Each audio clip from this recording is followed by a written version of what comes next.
Level Up Basketball. Bonjour à tous et bienvenue sur Level Up Basketball. Je suis aujourd'hui avec Freezy, comment tu vas? Ça va très bien et toi? Ça va très bien. Aujourd'hui, on se retrouve du coup pour parler des équipes qui ont été éliminées pendant les playoffs. On va faire un point sur ce qui s'est passé. On va commencer par parler du Orlando Magic brièvement. Donc, qui a viré son coach Jamal Mosley juste après les playoffs. Au Euh, c'est- lendemain. ouais, au lendemain, ouais, c'était un truc qui était un peu prévisible.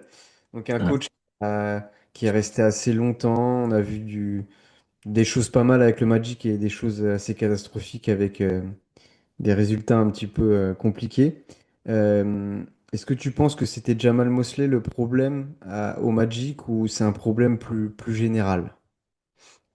Euh, je pense que le problème, il est vraiment sur tout le staff qui fait l'effectif. Euh, il y a eu pas mal de temps où on attendait qu'il y ait des shooters. Ils ont recruté Desmond Bane qui leur a fait vraiment du bien sur ce premier tour. Mais ça reste quand même assez court, je trouve, en termes de shooter, parce que Desmond Bane n'est pas un shooter exclusif. Il fait plein d'autres choses à côté. Et puis Jamal Mosley, du coup, je pense que c'était l'un des soucis, un des blocages pour faire passer un step au Magic. C'est un bon coach, c'est un bon coach, mais c'est un coach qui était vraiment spécialisé défense et offensivement, il a eu du mal à se réinventer. Ça faisait quand même plusieurs années que c'était les mêmes reproches qu'on avait en faisant des bilans de fin de saison sur le Magic. Et du coup, bah, moi, je trouve ça assez logique au vu de la saison du Magic, parce que c'est une saison régulière assez décevante avec seulement, entre guillemets, seulement 45 victoires, mais à l'Est. C'est assez décevant alors que c'est une équipe qu'on annonçait top 3, top 4 facile. Euh, Ils ont su se réinventer sur le play-in et sur les playoffs, enfin sur la fin du play-in, sur le deuxième match du play-in et tout le premier tour des playoffs en jouant un peu de la manière dont on les attendait toute la saison. Mais on peut pas oublier tout ce qui s'est passé avant aussi. Donc je pense que la décision de Jamal Mosley, elle était faite même avant les playoffs, que dès qu'on se fait éliminer, on le cut et on repart sur un autre projet. Et c'est ce qui s'est passé. Ils se sont fait éliminer et moins de 24 heures après, il a été remercié. Ouais, c'est vrai que c'était quelque chose qui était attendu. Tu as raison sur le fait d'évoquer la saison régulière. Parce qu'il faut pas oublier que c'était une équipe qui était très attendue et qui a déçu. Moi, j'ai été ébloui par le match qu'ils ont fait, le dernier match du play-in que tu parlais. Mm. Euh, et c'était un coach défensif qui n'arrivait pas à apporter de variété offensive. Et ça donnait aussi des moments où on voyait les limites de Banchero ou de Wagner. Euh, donc je pense en effet que Jamal Mosley était un des problèmes. Maintenant, c'est peut-être aussi une équipe qui manque un peu de caractère, qui manque de shooters, etc. Je pense que c'est pas l'unique problème. Parce que quand il y a autant de up and down, tu vois, on peut pas dire que quand tout va bien, c'est la faute, c'est grâce aux joueurs et quand tout va mal, c'est que de la faute du coach. Donc, je pense que c'est un peu généralisé le problème là-bas, mais comme tu l'as dit, on va voir quel coach ils vont prendre. J'espère un coach plutôt Ouais, c'est offensif, ça. plus Ouais, offensif, quoi. c'est ça. Et puis, ouais, comme tu as dit, en vrai, c'est pas forcément quand tout va bien que les joueurs taffent et que quand tout va mal, c'est le coach. Mais comme on le sait dans le sport et en particulier dans le basket, c'est souvent le coach le premier fusible. Ah, tout à fait. Et, et au vu des critiques qu'il y avait déjà il y a un an dans la série face aux Celtics et la défaite 4-0, il me semble, contre les Celtics, où le Magic n'arrivait vraiment pas à jouer ensemble. En fait, c'est là où tout le monde a pointé ça du doigt et je pense que le front office aussi avait pointé ça du doigt, qu'il y avait peut-être un souci offensivement parce que c'était vraiment stérile. Et du coup, je pense que là, ils se sont dit, allez, une dernière chance. On voit ce que ça donne sur la saison régulière. On améliore effectif en ramenant un Desmond Bane. Mais au final, ils ont vu qu'il n'y avait pas d'amélioration. Donc, voilà, ils passent à autre chose, ils changent de projet et je pense qu'il y a aussi des joueurs qui vont peut-être bouger, hein. Ils vont faire des mouvements, hein, je l'espère. Il va falloir faire un choix à un moment donné entre Banchero et Franz Wagner et pour moi, il est tout fait. Mais voilà. Ouais, j'ai vu qu'il y avait encore du débat sur ça. Pour moi, c'est clairement Banchero, même si par moments il déçoit. Mais ok, on reparlera du Magic plus tard, une fois qu'ils auront eu leur nouveau coach et tout. Mais de toute façon, c'était quelque chose qui était attendu depuis un moment, ce départ de Mosley, comme tu l'as dit, depuis l'année dernière. Mm. Euh, Parlons d'un gros sujet maintenant, une deuxième équipe, les Boston Celtics. Euh, C'était une saison incroyable, très intéressante. Euh, la franchise a décidé une fois qu'ils ont su que Jason Tatum ne jouerait pas, d'enlever certains joueurs, de limiter le salaire autour des joueurs. Et puis, ils ont surperformé. Jason Tatum, en plus, a pu revenir avant les playoffs. Malheureusement, il n'a pas pu jouer un game décisif suite à une gêne. Et ce que je veux ouvrir là-dessus, c'est le coaching de Joe Mazzulla, qui va peut-être être le coach de l'année, qui a été un peu décrié après le match 7. Il met trois joueurs du banc, quoi, dans le 5 de départ. J'ai Ouais. pas compris ce pari, j'ai pas compris ce qu'il voulait faire. Comment tu vois les choses? Je pense qu'il a voulu juste tenter quelque chose. Après, pour moi, c'est pas quelque chose d'important. Je pense que le 5 de départ, c'est pas le 5 avec lequel tu joues le plus dans le match des fois. Certains coachs, ils veulent juste impacter sur un domaine. Des fois, ça peut être offensivement, des fois, ça peut être défensivement. Ils veulent juste mettre des joueurs de devoir sur certains postes, mais c'est pas le 5 qui évolue le plus sur le terrain au final. Et on l'a vu, il y a un des titulaires qui a joué moins de 10 minutes. C'était juste, je pense, pour impacter. Il avait voulu tenter un truc, un pari, et ça l'a pas fait. Mais moi, je pense que en vrai, c'est surtout le fait de ne pas avoir Jason Tatum qui les a vraiment pénalisés sur le Game 7 parce que certes, il arrivait en cours d'année, mais depuis qu'il est arrivé, je crois que c'était en mars qu'il est revenu, euh, il a tout de suite su prendre son rôle, reprendre son rôle dans l'équipe de leader avec Jalen Brown. Et je pense que du coup, sur un seul match Game 7 comme ça, c'est le seul match qu'il loupe du coup de la post-season. Ça a dû un peu tout chambouler tactiquement. Et puis, du coup, dans le Money Time, on a vu qu'il y avait un manque, quoi. Il manquait quelqu'un. Après, bon, le fait que Jason Tatum ne joue pas, je peux le comprendre, hein. L'année dernière, ils ont fait l'erreur de le laisser jouer malgré une gêne dans la série face aux Knicks. Et il lui arrivait ça. Il lui arrivait sa grosse blessure, comme ça arrivait à Damian Lillard, comme ça arrivait à Tyrese Haliburton. Ouais. Maintenant, les clubs enfin, les franchises font attention avec les mollets. On a pu le voir cette saison aussi avec Victor Wembanyama, Mm. quand il avait sa gêne au mollet. Ils font attention pour éviter de perdre un an un joueur. Mais Boston, du coup, je sais pas ce que tu en penses. Moi, je pense que ça reste une bonne saison malgré la défaite au premier tour, tu vois. En fait, comme tu as dit, ils ont fait des paris et des économies. Ça a marché, ça a révélé des joueurs, notamment le Portugais, pour ton plus grand bonheur, Nemias Keita, qui a vraiment su se révéler, qui a été une des plus belles progressions de la saison. Peyton Pritchard, qui a pris un rôle beaucoup plus important et on voit qu'il peut l'assumer. Et on se demande quelle est sa limite d'ailleurs à lui, parce qu'il n'arrête pas de progresser d'année en année. Ouais. Et pas mal de role-players aussi qu'on connaissait pas, des joueurs qu'on connaissait pas, qui sont sortis du banc et qui ont tout de suite apporté. Donc au final, pour moi, c'est une saison réussie des Celtics Ouais, ouais, non, malgré la défaite, les trois dernières défaites au premier tour de suite, quoi.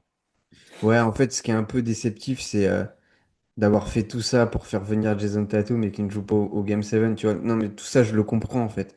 Mais c'est juste que, bon, c'est un peu dommage, je trouve. Et après, ouais, comme tu le parlais, là, il y a des mecs qui sont révélés. Et en plus, maintenant, ils vont peut-être pouvoir ressortir de l'argent Ouais. pour reconstruire encore une équipe. Enfin, tu vois, en reprenant des joueurs type Drew Holiday, en reprenant un petit peu du matos encore en Ouais. extérieur. Mm, mm. Il y a quand même le cas Vucevic, je Ouais, m'attendais à. j'ai pas compris. J'ai pas compris pourquoi il ne joue pas une seule seconde sur le Game 7. Pas de blessure. Mazzula, après, c'est un coach qui est vraiment, il est à fond dans ses idées et il écoute vraiment personne. Je pense que vraiment, même si ses assistants lui disent, ouais, faut faire rentrer Vucevic, lui il va dire non, j'ai pas envie. Parce que il a une vision très claire dans sa tête et il se laisse vraiment pas influencer. Ouais. Donc, après, après, si ça marche, s'ils gagnent ce match-là, si les Sixers sont pas chauds, parce qu'il faut pas oublier, il faut donner du crédit aussi aux Sixers. Ouais. Vijay Shkomp qui est énorme. Joel Embiid qui est énorme, Paul George, Tyrese Maxey, les quatre sont super forts. S'il y en a un seul qui performe pas dans cette équipe-là, Boston passe. Et on dit, ouais, Joe Mazzulla, il a changé de 5, génie. Faut aussi, faut aussi donner du crédit aux Sixers. Et je pense que du coup, Joe Mazzulla, il a tenté quelque chose et il s'est trompé, mais ça n'enlève pas que c'est un des meilleurs coachs NBA. D'ailleurs, il veut même pas le titre de coach de l'année. C'est ça qui est assez marrant. Il avait Ouais. annoncé ça en interview, mais je pense qu'il ment un peu. Je pense qu'il le veut secrètement. Mais après, tu vois, moi, je comprends ton avis. Après, je comprends aussi les critiques. Les critiques, ils sont que sur ce match-là. C'est quand même compliqué de mettre trois joueurs en même temps. Tu vois, tu peux faire un pari, mais mettre trois joueurs comme ça, je trouve que c'est un peu excessif quand même, tu vois. C'est un risque.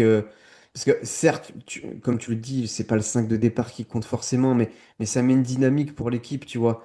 Les joueurs qui Mais démarrent, oh, ils voient ça. C'est... ouais, je suis d'accord. En fait, là, sur ce match-là, en fait, il s'est totalement trompé parce qu'en plus, bah, l'écart se fait dans le premier quart-temps. Il y a 32-19, 32-19 pour les Sixers à la fin du premier quart-temps.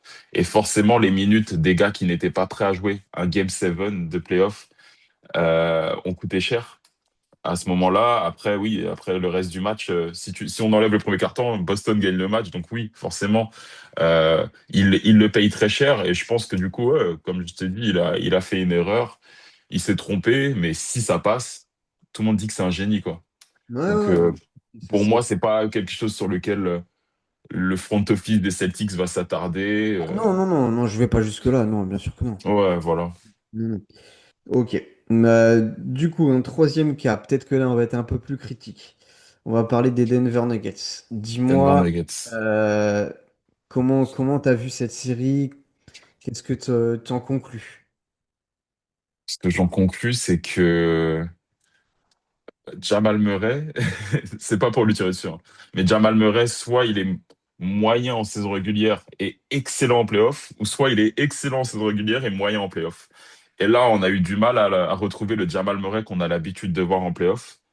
Euh, Pourtant, c'était sa première année saison où il est All-Star cette année, mais il a eu du mal à, à être comme d'habitude en playoff. Nikola Jokic, qui a galéré dans les Money Time, dans les quatrièmes quart-temps, sur les 4 derniers matchs, face à Rudy Gobert, ça a été super compliqué. Moi, ce que je vois, c'est une équipe qui manque de caractère aujourd'hui. Il y a un an, j'aurais pas pu dire ça parce que bah, ils vont en finale de conférence, ils font une super campagne de playoff en battant les Clippers, en battant non, ils vont pas en finale de conf, ils vont en demi-finale de conf, mais ils emmènent les OKC en 7 matchs. Et là, franchement, on a vu qu'ils se sont fait tabasser par une équipe qui en face voulait juste en découdre avec eux, quoi. Et c'est même pas les plus talentueux qui ont gagné, c'est ceux qui ont eu le plus envie. Et j'ai l'impression que les Nuggets, je sais pas si c'est ton avis, les Nuggets, c'était un peu trop easy par moment, surtout après la victoire où il y a eu la blessure de DiVincenzo et de Anthony Edwards. Après cette victoire-là, ils ont été vraiment, je les ai trouvés vraiment en dilettante et pas dans le combat physique. Face à Minnesota, si t'es pas prêt à aller dans une guerre des tranchées, t'es mort. Ouais, bah c'est ce que je voulais me dire, hein. Franchement, manque d'envie, le talent ne suffit pas. Il y a des choses qui ont super bien marché pour Minnesota. Le fait, j'ai trouvé qu'ils sont bien isolés Jokic. Et après, il y a eu des lieutenants qui ont pas toujours répondu. Tu parlais de Jamal Murray. Moi, il y a un truc qui me revient aussi, c'est il faut reprendre le trade qu'ils ont fait en laissant partir Michael Porter Jr. Moi, j'étais très très content de le voir partir parce que j'aimais plus du tout comment il jouait pour Denver. C'était plus qu'un spot-up shooter. Ouais. Euh, je me suis dit, purée, quel bon trade ils font. Récupérer Cam Johnson et tout. Plus polyvalent, meilleur défensif pour moi. Un peu moins de talent offensif, Offensif, mais vu comment était utilisé Porter Junior, je me suis dit, franchement, ce qu'il fait, il peut le faire largement. Et au final, eh bah, il fait pas une si mauvaise série, mais il est pas impactant, tu vois ce que je veux dire? ouais. En fait, il peut mettre des points, mais il peut pas changer grand-chose sur le match. En fait, il fera ses stats, mais il aura pas d'impact sur le match. C'est ça qui est super bizarre. mais je suis d'accord avec toi. Moi, ce qui m'a plus surpris, c'est que vraiment, il y a les Minnesota, ils n'ont pas gagné genre dans des Money Time. Ils ont gagné un match dans le Money Time, c'était le Game 2, Ah, ça mais l'a fait le, avant. le match 3, 113,96, il est tabasse. Le match 4, 112,96, encore tabassé. Et le match 6, là où ils terminent chez eux, 110,98. Enfin, il est tabasse, en fait. Genre, il n'y a pas de match. Ouais, C'est pas en mode c'est une anomalie sur Dieu seul. Minnesota, ils ont gagné deux trois ballons qui les ont fait passer devant, ils gagnent de 5 6 points. Là, c'est vraiment, ils se font tabasser en termes de basketball par une équipe qui a été critiquée cette saison, Minnesota, mais on connaît leur jeu, hein. Eux, ils ont un jeu de playoff du premier jour de fin octobre jusqu'à la fin des playoffs. Ils jouent de la même manière, en fait. Ils se ouais. réinventent pas. Du coup, en saison régulière, ça a ses limites collectives. Mais en playoff, c'est faut être prêt. En fait, faut être prêt à aller au combat face à cette équipe-là parce que dans tous les cas, eux, ils iront au combat et à l'image de Jaden McDaniels. En fait, je trouve que les Nuggets, ils en ont pris aussi pas mal sur leur ego parce que Jaden McDaniels, qui les trash talk en disant ils n'ont pas un seul bon défenseur, il a pointé du doigt, il a dit des noms et au final, moi, perso, en regardant les matchs après sa déclaration, je me suis focus un peu sur l'impact défensif des joueurs qu'il a cités. Et c'est vrai que au final, c'était des plots, les gars. Plus Quand les je mêmes. vois des Ayo Dosunmu, des Jaden McDaniels, même Rudy Gobert faire des petits cartons offensivement, je me suis dit, mais c'est réel en fait. Ils en ont pris un coup, hein. Ils ont pris un coup. Et je pense que cette série-là, je sais pas ce que tu en penses, pour l'avenir, ça peut changer quelque chose pour les Nuggets en termes de construction. Bah ouais. Peut-être qu'ils vont enfin prendre un risque, parce que c'est vrai que le duo Jokic-Murray, on le voit depuis un petit moment. Est-ce que ce serait pas le moment de prendre un risque avec Jamal Murray en essayant de tester sa valeur sur le marché? Ah ouais, moi, je voulais y venir à ça. Moi, pour moi, j'allais te le dire, c'est bouton rouge, là. Cette Ouais, équipe, c'est bon. Hmm. elle a vécu. Alors, je pense qu'ils ne vont pas le faire. Mais pour moi, c'est ce qu'il faudrait faire. Et je parle pas que de Jamal Murray. Pour moi, faut tout bazarder. Tu gardes que Jokic. Et je pense que Christian Brand, faut vraiment le garder aussi. Après, tout le reste, pour moi, tu peux Ouais, discuter. t'as vu sa déclaration comme quoi il est le leader, tout ça, des Nuggets, le leader vocal et tout. J'ai J'ai pas pas, compris, pas vu ça. J'ai pas vu ça, mais ok. Ouais, il a annoncé hier, ouais, je suis le leader vocal des Nuggets. Euh, c'est de ma faute si on a perdu parce que je n'ai pas été assez un bon leader, des trucs comme ça. Bah écoute, si Bon. c'est le cas, c'est peut-être problématique, je sais pas. Mais, Ouais, euh, du coup, c'est ça, en fait. C'est ce que je me suis, ce que je me suis dit. Ouais. Mais ouais, moi, même Aaron Gordon, tout ça, pour moi, c'est une équipe qui a vécu. Il faut pas que Denver reste. Ils ont réessayé de remettre en place des joueurs comme à l'époque du titre. Ça ne marche plus. Ouais, Il faut changer. La NBA, ça va trop vite. Et on le voit c'est ça. typiquement. Un joueur qui répond clairement à ce que je dis, c'est Bruce Brown. Tu vois? Ouais, C'est plus clairement. le joueur impactant qu'il a été l'année Il peut douze. plus, ça peut plus être ton sixième homme qui t'emmène au titre. Ouais. Voilà, Et, c'était. Moi, il faut rebuild. mais le problème, c'est que historiquement, les Nuggets, ils ont pris très, très peu de risques. Bah, mais là, il y a des mecs sur lesquels il faut prendre des risques. Là, on sait qu'il y a des mecs qui sont Ah sur bah le. là, Jamal Murray, là, franchement, moi, je suis dans le front-office, je fais tout pour trade Jamal Murray. Le plus vite possible, hein, voire même Aaron Gordon, parce qu'il c'est inquiétant, ses blessures à répétition. Moi, je bazarde les deux hein, directement. Le reste, après, je vois. Cam Johnson, je vais essayer de voir, mais Ouais, mais bon, ouais, tu il y vois en a. qu'il ne retient pas coûte que coûte, quoi. S'il y a une offre qui Voilà, retient. si on me demande de le mettre dans le trade, je le mets pas. Mais tu vois, par exemple, moi, j'appelle Milwaukee direct, mais directement. Tu fais un beau package, tu peux tout bazarder. Et Tu tentes un truc, hein. même Jamorant, si tu peux le récupérer contre Bien Peanuts, sûr. Mais vas-y. Jamoran contre Jamal Murray, bon, lui, j'y vais directement. Tu mets. Mais fils, il signe tout de suite, là. Ben oui. Et Et- puis, moi, je suis Denver, je suis super heureux. Mais bon, je pense qu'ils auront Imagine, la frousse d'aller t'imagines un prendre peu un le choc des cultures un entre culturel, Jokic ouais. et Jamal Murray. Mais Ah, ça peut. Des fois, ça marche, hein. Des fois, ça marche, hein. c'est violent. T'imagines, c'est comme si t'avais Iverson et Tim Duncan, quoi. Waouh, c'est dur. Ouais, ouais. Bah, je pense que ça aurait pu marcher d'ailleurs, Ça ça. aurait pu, ouais, ouais, Ouais. c'est différent. Ils ont une culture américaine quand même. Ouais. Euh, bon, passons au dernier sujet, les Houston Rockets. Donc ça, là, c'est une équipe. Toi, tu nous disais déjà dès le début de saison que c'était une équipe qui te plaisait bien avec le tall ball. Tu voulais les voir, mais qu'il y aurait une limite en playoff du fait qu'ils aient pas de meneur. Moi, à aucun exactement. moment, cette équipe ne m'a plu et je peux dire même qu'elle ne m'a pas convaincu, bien qu'elle ait eu des résultats. C'est une saison régulière qui a été solide, Hmm, euh, ouais. mais ça reste une équipe où il manque des joueurs de caractère. Je suis désolé. Ouais, après, du coup, comme tu as dit, hein, moi, je les voyais vraiment performer en saison régulière, mais être limité tout de suite en playoff par le manque de meneurs. Et on l'a vu directement sur cette série-là, ça a été assez compliqué. Après, il faut pas oublier que du coup, il y a eu Fred VanVleet qui n'était pas là cette saison. Ouais. J'ai hâte de voir ce que ça va donner avec lui, parce que c'est quand même un meneur qui a du bocal et qui a déjà gagné un titre, qui sait comment gérer une campagne de playoff. Après, Houston, ouais, ça a été super décevant. Après, on a aussi l'impression qu'il y a pas mal comment dire, de De conflits dans friction. l'équipe. Ouais. Ouais, de friction. On sent que KD et Şengün, C'est c'est pas pas trop. ami-ami. Jabari Smith, on a l'impression que c'est un gars qui essaie de s'affirmer devant tout le monde contre le jeu, des fois. Il prend des shoots qu'il devrait pas prendre. Moi, la seule satisfaction que je vois là-dedans, c'est Amen Thompson. Franchement, c'est un joueur que je trouve vraiment en plein progrès. Il commence un peu à shooter de plus en plus. Et d'année en année, du coup, par rapport aux playoffs d'il y a un an, j'ai vraiment vu une progression. Et un joueur qui a une très bonne attitude. Et je pense que c'est vraiment le soldat de Ime Udoka. Ouais, ouais. Après, Ouais, il y a Rich le Shepard to- aussi. Moi, je trouve que c'est un petit peu, à moindre mesure, le Peyton Pritchard de Houston.